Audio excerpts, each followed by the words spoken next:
Hello, everybody, and welcome to Jack Hawthorne's Cedar Lake Zoo. This is the first time that I've shown this zoo off on YouTube, but this is a zoo that I've had for a very long time, since about the beginning of 2022.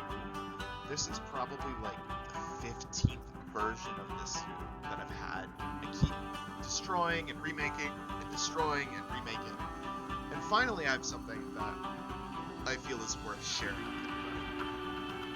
So I wanted to give a look into here, specifically at our Sumatran Rainforest area, but I'll take you through a little bit of the zoo and explain a little bit of what it's about as we go. So let's get down here. And welcome to the entrance. So this originally was my CSU zoo, and I had so much fun with CSU. If anybody doesn't know what CSU is, it's like an online Discord community simulator where we would like trade animals back and forth and grow our zoos through events and stuff like that. And it was really cool. It's like franchise on drugs, and I really loved it. But it became restrictive to a point where it wasn't fun.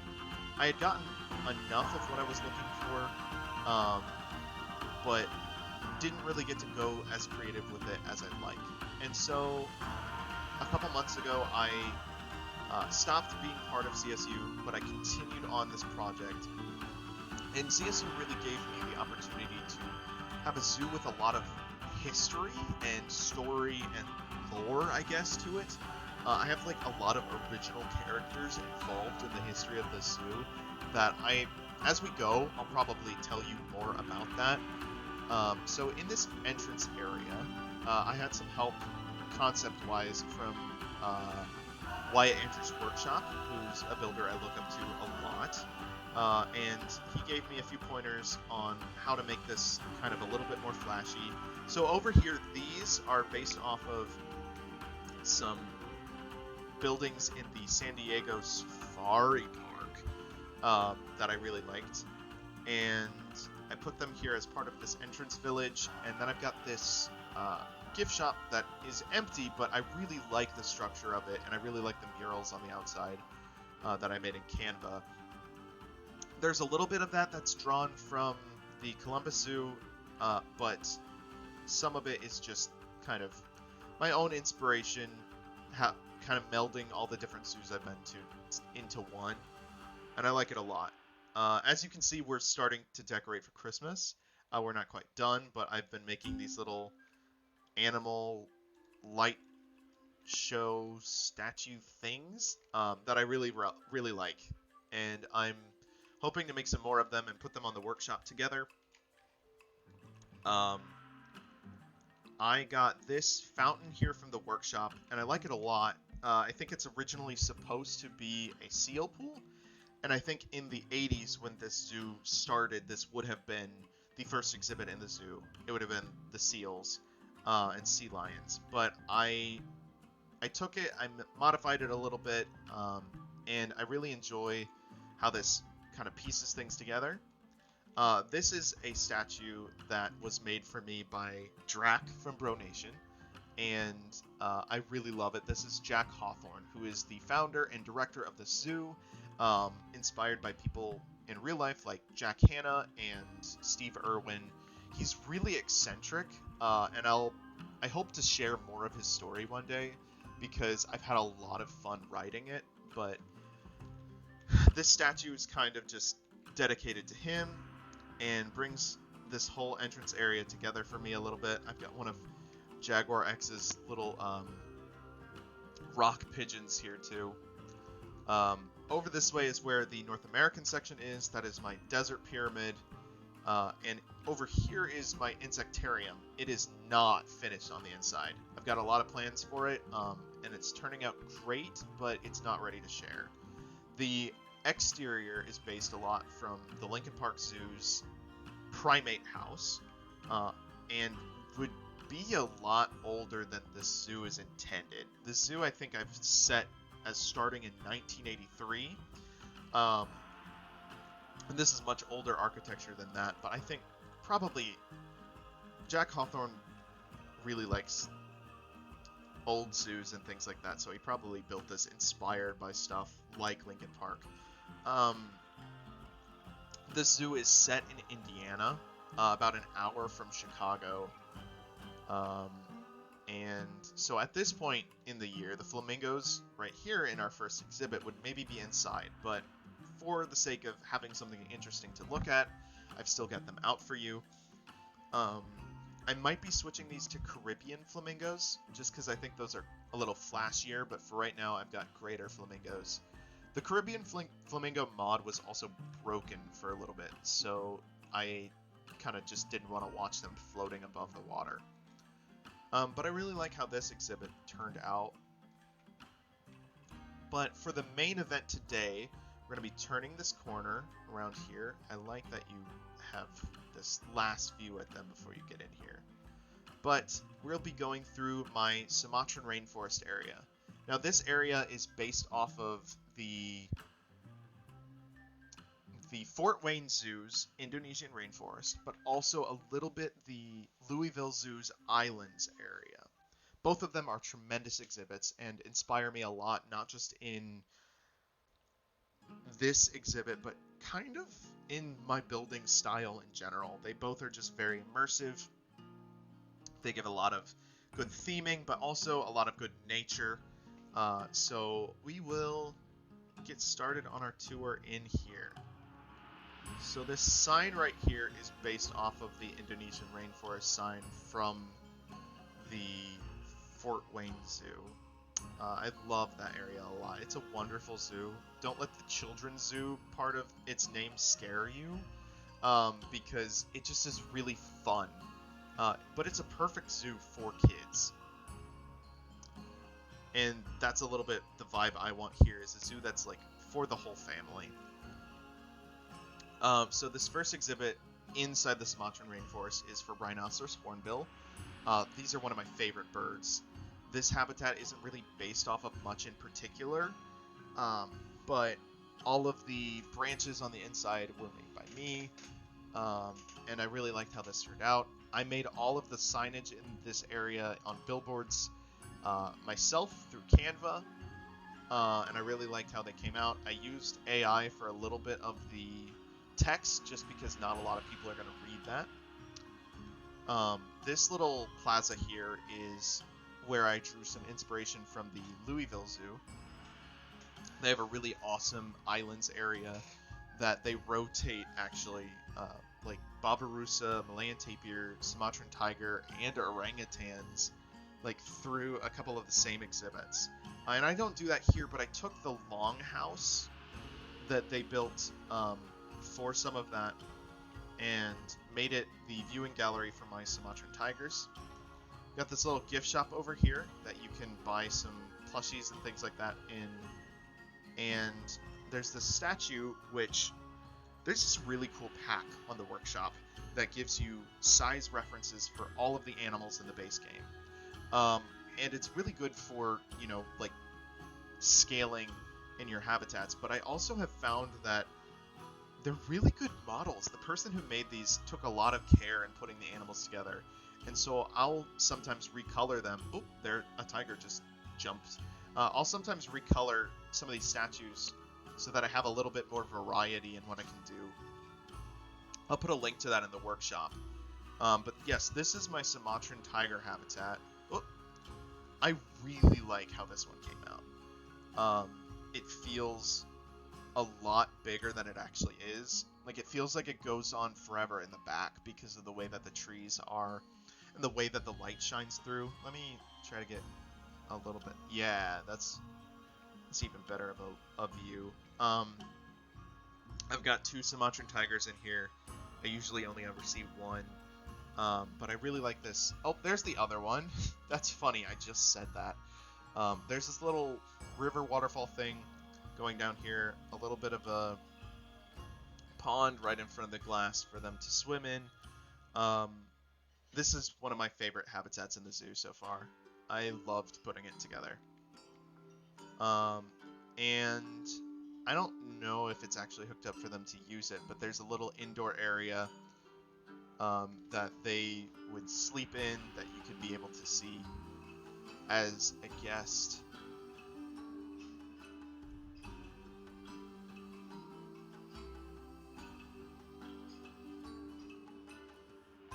I used a lot of tropical pack and Oceania pack stuff in this area, which I think turned out really well. Over here we've got Malayan tapirs. When I was still part of the ZSU, one of these tapirs actually came from Leaf's Hope Harbor Zoo, and we made a little trade when his Malayan tapirs were pregnant. So I got to keep the father for a while we waited for the child to be born, and then both of us left before we could make the trade back. This isn't really based off of any exhibit in particular, but I wanted it to kind of have that still goes on forever kind of feel to it.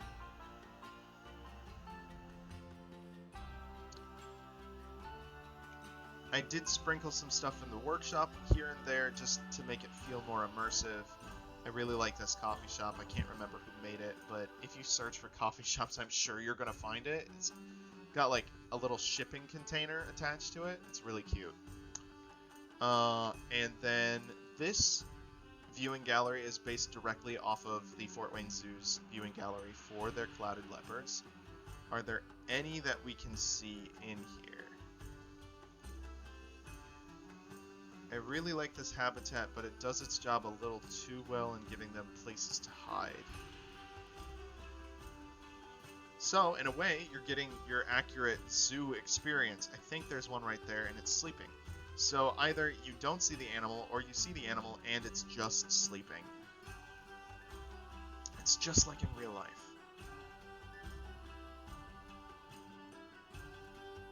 So we keep going down this little jungle boardwalk here. I think originally I planned for this to be a lot longer, having stuff like binturong, sun bear, Asian small-clawed otter, but it just didn't feel right as I went on to be that like in depth. So I've got these Prevost squirrels here. I think they were made by Drac, or oh god, there's another person. I'll put up the link to it. They made a lot of really great little animal models. Prevost squirrels are one of my wife's favorite animals, and I've really grown to love them too. They're so beautiful for being just a little squirrel. So you got that out here, right before you come into the Sumatran dome. We've got another one of those little size reference things for our gharial, or Tomastoma actually, is what we have. So this Sumatra dome is based off of the Rainforest dome at, once again, Fort Wayne Zoo.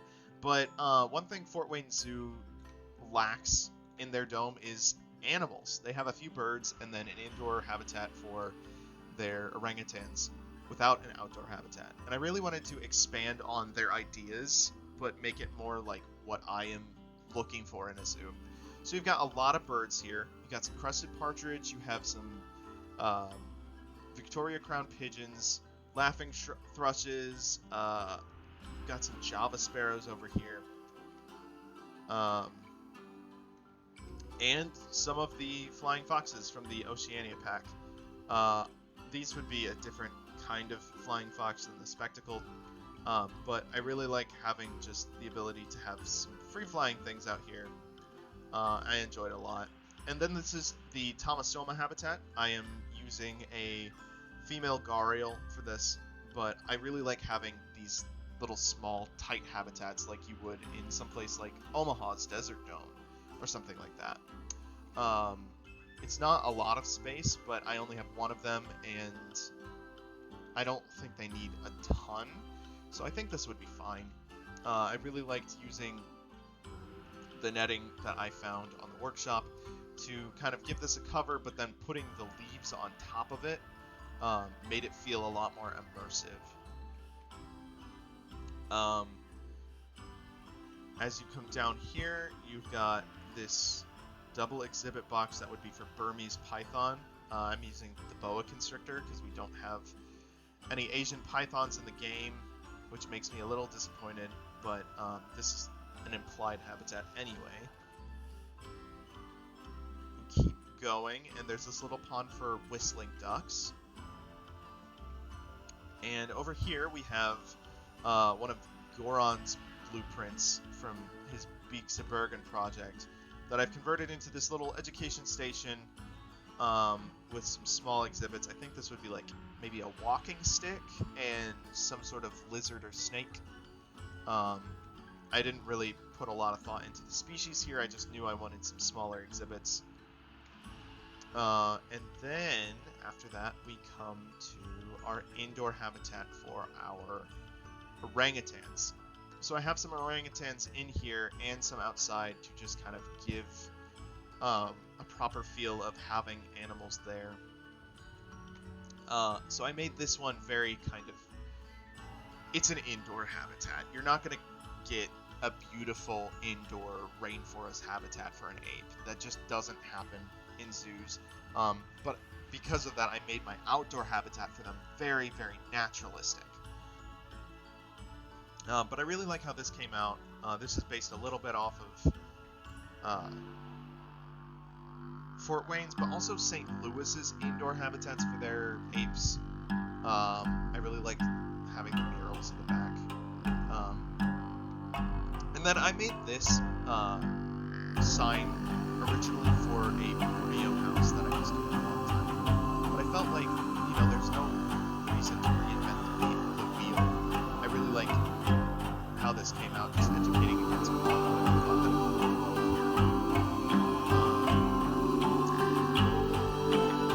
So we have this building.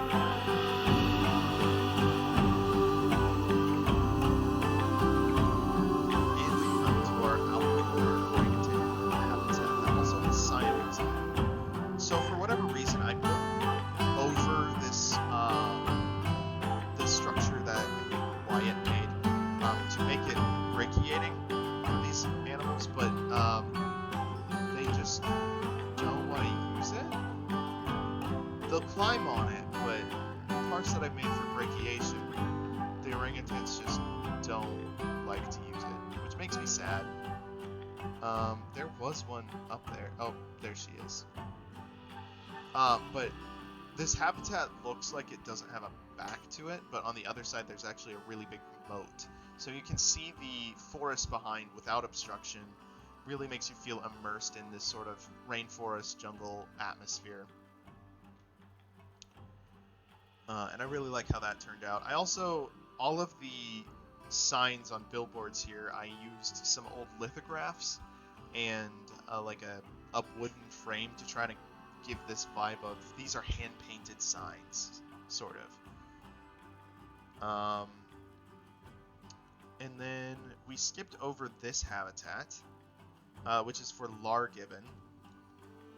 I made this habitat originally for the front entrance, and it was going to be for spider monkeys, but over time I didn't really have a lot of inspiration with this being where it was in the zoo, so I put this in my Sumatran area.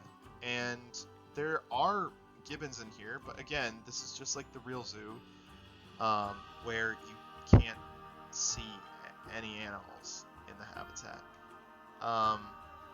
So that's my Sumatran rainforest area. I like it a lot, and it leads right into my Australian area. This, I think, in total took me about a month off and on. I had a lot of stuff going on, so I could probably have done it sooner if I had more free time. But I just really love how natural it feels, and how grounded I kept it with some actual zoo exhibits that I've seen. Big shout out to all of the blueprints that I used. I'm gonna include some of my favorites in the description of this video. But this is Cedar Lake Zoo so far, and I am really excited to show you guys more because this is my favorite zoo that I've ever built. I've been playing this game for a couple of years, and this is definitely some of my best work. So I hope to show you more in time to come. Thanks for watching. Bye.